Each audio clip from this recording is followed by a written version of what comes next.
مگر اپنی ٹائم اور چوزنگ پر. تو سنیے انہوں نے کیا کہا کہ آج کیا فیصلے ہوئے. تو یہ سب کی متفقہ رائے ہے کہ یہ ایک ایکٹ آف ایگریشن ہے، جارحیت ہے پاکستان کے خلاف، اور پاکستان ریسپونڈ کرے گا. فیصلہ کیا گیا ہے کہ جیسے میں عرض کر چکا کہ نیشنل کمانڈ اتھارٹی جو کہ ایک اہم فورم ہے، اس کا فی الفور اجلاس طلب کیا جائے، اور کل اس کا اجلاس طلب کر لیا گیا ہے. فیصلہ کیا گیا کہ کیونکہ ہم ایک جمہوریت ہیں اور جمہوریت میں پارلیمان کی اہمیت بے شک ہے اور اس کا احترام بھی لازم ہے، چنانچہ جوائنٹ سیشن آف پارلیمنٹ بلایا جائے گا. یہ تو تھا پاکستانی ریاست کا رد عمل فوجی سطح پہ اور سویلین سطح پہ، لیکن خود بھارت کے اندر آج صبح کے بارے میں کیا گفتگو ہو رہی ہے. وہاں کے جو دفاعی ایکسپرٹس ہیں وہ سوات کرتے ہیں، وہ ایگری کرتے ہیں DGISPR کا یہ جو بیان ہے کہ 3 جگہ سے انکرجن کی کوشش کی گئی، سیالکوٹ لاہور سیکٹر، اوکاڑا بھاولپور سیکٹر اور مظفر آباد سیکٹر. بقول ان کے ہوا یہ کہ پچھلے 10-12 دن سے پاکستان ایئر فورس اور انڈین ایئر فورس ان کی جو فارمیشنز ہیں وہ بین الاقوامی سرحد اور لائن آف کنٹرول کے پیرالل 5-6 ناٹیکل مائل کے فاصلے پہ لکیر سے ایک دوسرے کو دیکھ رہی ہیں، چیک کر رہی ہیں. ہوا یہ کہ آج جو 2 فارمیشنز تھیں جو سیالکوٹ لاہور سیکٹر کی طرف انڈین ایئر فورس کی آئیں یا اوکاڑا بھاولپور سیکٹر پہ، وہ اٹ واز لائک اے ڈیکوائے، جو کہ اوریجنل فارمیشن تھی جسے کہ گھسنا تھا مظفر آباد سیکٹر کی طرف سے. وہ جو اڑی بقول بھارتی ذرائع کے 12 میراج 2000 طیارے تھے جو کہ وسطی بھارت کے شہر گوالیار سے اڑے. ان کا یہ کہنا ہے کہ اگر سرحد کے ساتھ ساتھ جو ایئر بیسز ہیں وہاں سے ٹیک آف کرتے ہیں انڈین ایئر فورس کے طیارے تو وہ فوراً پاکستانی ریڈار پہ آ سکتے تھے، لہٰذا گوالیار سے اڑے. اور تاثر یہ دیا گیا کہ جیسے یہ پیرالل 5-6 ناٹیکل مائل پہ جو ایک 10-12 دن سے ہو رہا ہے، ایک دوسرے پہ نظر رکھے ہوئے ہیں، اچانک یہ ٹکڑی جو ہے وہ ٹوٹی اور مظفر آباد سیکٹر سے ہوتی ہوئی تقریباً 60 کلومیٹر اندر جو ہے کون سا ہے جابا وہاں پہنچی. اور انہوں نے انڈینز کا کہنا ہے کہ وہ 10 سے 15 منٹ وہاں رہے ہوں گے، پاکستان کہتا ہے کہ 4 سے 5 منٹ کی پوری کارروائی تھی، اور اس میں ظاہر ہے کہ ریئیکشن ٹائم بہت کم ہوتا ہے.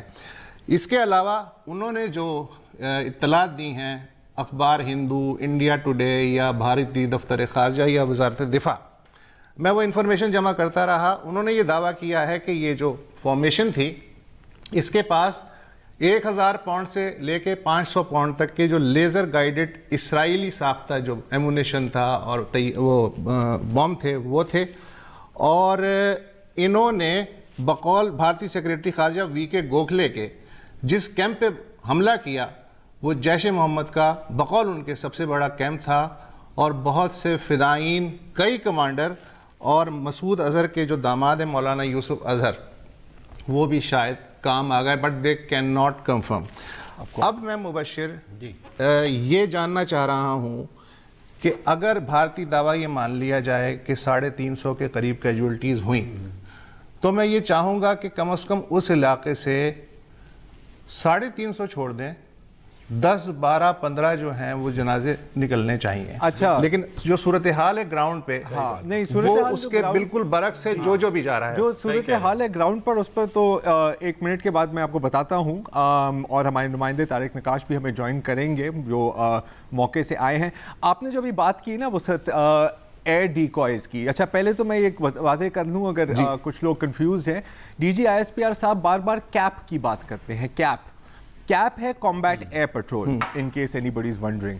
اچھا ڈیکوائے کی بات جو آپ نے کی بالکل اٹ میکس سینس. میں ایک اور چیز کی وضاحت کرنا چاہ رہا ہوں کہ لائن آف کنٹرول سے جہاں پر حملہ ہوا ہے آپ نے بقول آپ کے کوئی 60 کلومیٹر کا فاصلہ ہے, رائٹ.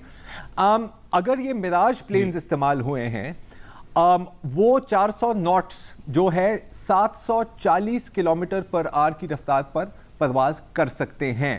مطلب کہ یہ فاصلہ تقریباً آپ سمجھے 3-3.5-4 منٹ میں کمپلیٹ ہو سکتا ہے.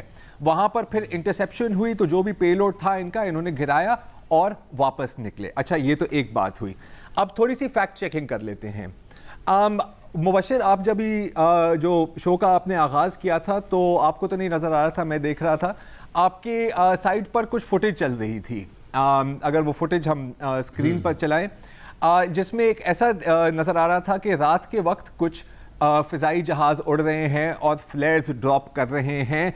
افسوس کے ساتھ مجھے کہنا پڑ رہا ہے کہ یہ اس حملے کی فوٹیج نہیں ہے. یہ جو فوٹیج ہے یہ صبح سے Pakistani social media, Indian social media, کچھ پاکستانی چینلز اور کچھ انڈین چینلز پر چل رہی ہے. لیکن اگر آپ اس کو کنفرم کرنے کی کوشش کریں تو یہ ہے 2016 کی یوم آزادی کی فوٹیج جہاں پاکستان ایئر فورس نے ایک اسلام آباد کے اوپر نائٹ فلائنگ کی ڈسپلے کی تھی اور ہم نے بھی چلا دیا, چلے کوئی بات نہیں. اچھا جہاں تک اب آپ نے ریاستوں کے جو بیانات ہیں وہ تو آپ نے بتا دیے ہیں. جہاں تک میڈیا کا سوال ہے تو شکر ہے کہ اب تک پاکستانی میڈیا تھوڑا سا ہوش اپنا استعمال کر رہا ہے. میں اپیل کرنا چاہوں گا ان اینکر اور جرنلسٹ حضرات سے جو کہہ رہے ہیں کہ جی آپ نے کیوں نہیں ابھی تک ریٹیلیٹ کیا, آپ ابھی 9 بجے کے بلیٹن سے پہلے حملہ کریں تاکہ ہم میں چلا سکیں. تو جی نہ آپ نہ ہم رومیل یا نپولین کی اولاد ہیں, تو بہتر ہے کہ ان کاموں کو پروفیشنلز پر ہی چھوڑ دیا جائے. انڈین میڈیا جو ڈیفنس اینالسٹ کی آپ بات کر رہے ہیں ان کی میں بات نہیں کر رہا.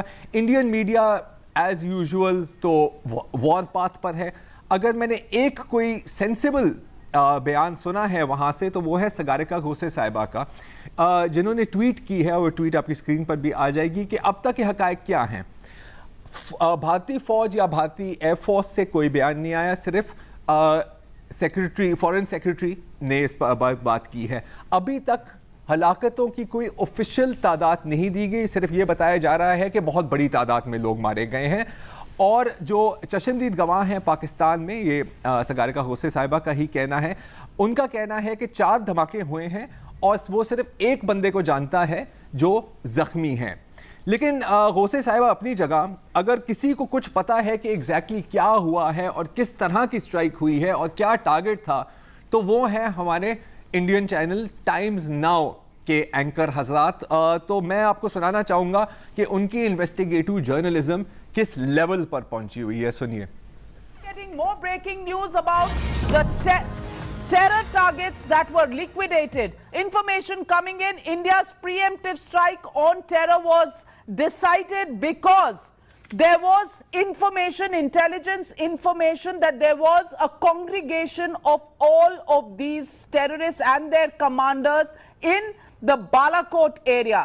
And these areas, ladies and gentlemen, had training camps that had all the facilities. There were facilities for shooting practice, there were facilities for halls where a lot of discussion and strategic planning took place. There were swimming pools, there were all kinds of such facilities that were available. And in the strike, 25 commanders and about 325 to 350 cadres of the Jaish-e-Mohammed were liquidated with very little chance of survival of our terrorists. And we need to understand the strike of this 1,000 kilograms of payload resulted in a crater bigger than Pakistan could ever have imagined. اتنا بڑا creator کہ بس پورا مطلب Times now کا studio اس میں چلے جائے. اور جس طرح یہ ڈسکرائب کر رہی ہیں ٹریننگ کیمپ کو, میں تو خیال ہے کہ یہ تو سندھ کلب سے بھی بہتر ہے کہ مجھے بھی بھرتی کر دے کوئی, کم از کم سوئمنگ پول تو مل جائے گا. اچھا مجھے پتا ہے کہ ٹائمز ناؤ کے اسٹوڈیو سے پوری دنیا نظر آتی ہے اور ان کو ہر ایک چیز کے بارے میں پتا ہے, لیکن شاید ہمیں اس بات پر بھی غور کرنا چاہیے کہ جو مقامی لوگ ہیں, جو عینی شاہدین ہیں, ان کا اس کے بارے میں کیا کہنا ہے, اور وہ آپ کو سناتے ہیں اس بریک کے بعد.